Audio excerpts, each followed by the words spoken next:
Disco was working for WCW when it was making billions of freaking dollars, bro. When that company was on top of the world. You're at AEW, bro, drawing 700,000 people. Nitro was drawing, what, 5 million people, bro? All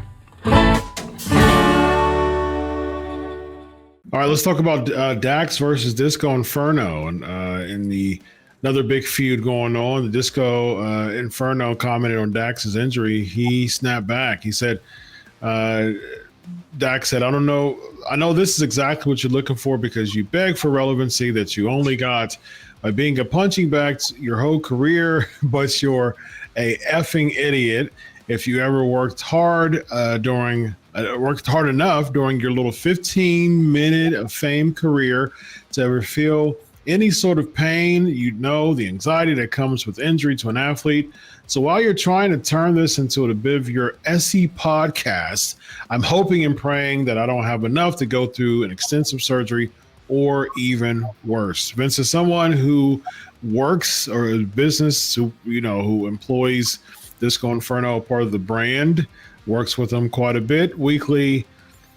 What's your take on all this, Vince? Bro, the boys. Okay, bro, you always hear it, Chris. Oh, it's a fraternity. Oh, okay, bro. I never buried a fraternity brother like that. So it is not a fraternity.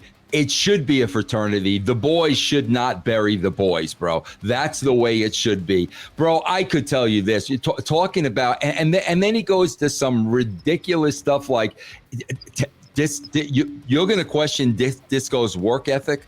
Bro, I guarantee you that guy has been in a gym every single day of his life since probably 1995 to this day.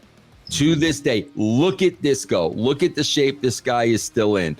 So the fact that you're going to say, but he didn't put the work in, and bro, Disco was working for WCW when it was making billions of freaking dollars, bro. When that company was on top of the world. You're at AEW, bro, drawing 700,000 people. Nitro was drawing, what, 5 million people, bro? And you're gonna disparage him, bro? I'm so sick of these guys, bro. It's embarrassing to me, bro, because the boys should never insult and disparage the boys, bro. So don't ever tell me, oh, it's your little fraternity. Bull crap, bro. Check out BrainBuster, the daily quiz that tests your WWE knowledge with winning streaks, stats, and more. It's time to see if you're up for the challenge. EC3 as being one of the boys, man. What do you take of this public back and forth between Disco and Dax? Well, I'm curious to how it started before I get. Me too. I am too.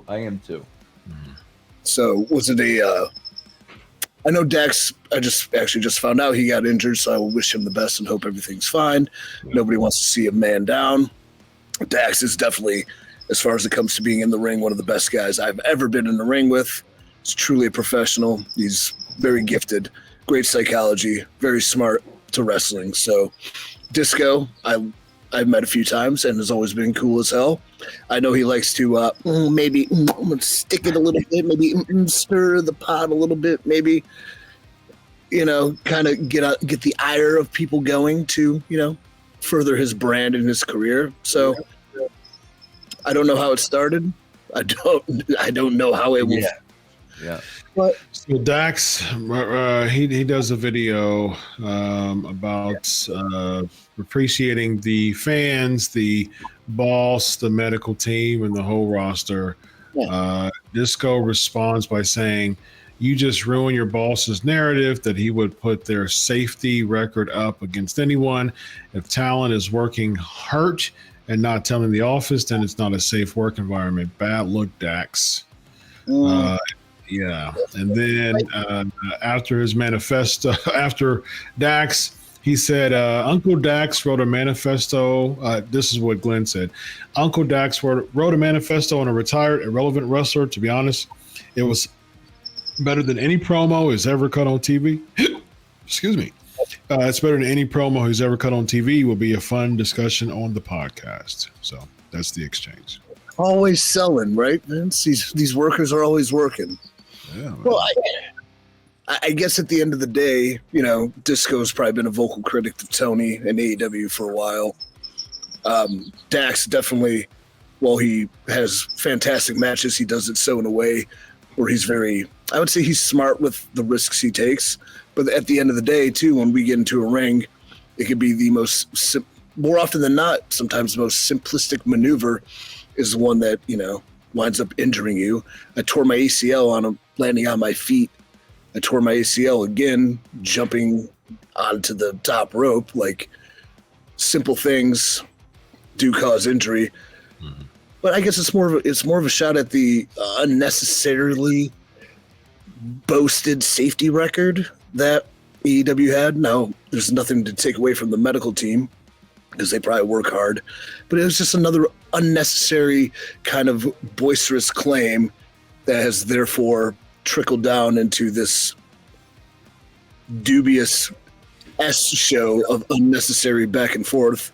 Though, I mean, maybe in a perfect world someday, people can get out their video games and put Disco Inferno versus Dax and have a knockout, drag-out brawl. But short of that, it's just noise, and it's a sad state of affairs. This is what we're coming to. It's just Twitter banter.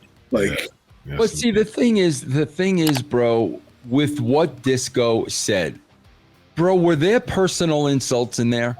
Did he personal? That's what I'm talking about, bro. Disco made a statement, and he made it in a, he publicly made a statement, but he made it in a very professional way possible.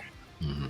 Dax, immediately, bro, we got to start with the insults, and that's the part of it. Like, bro, grow up. Disco did not say one single thing, bro, where he was disparaging you.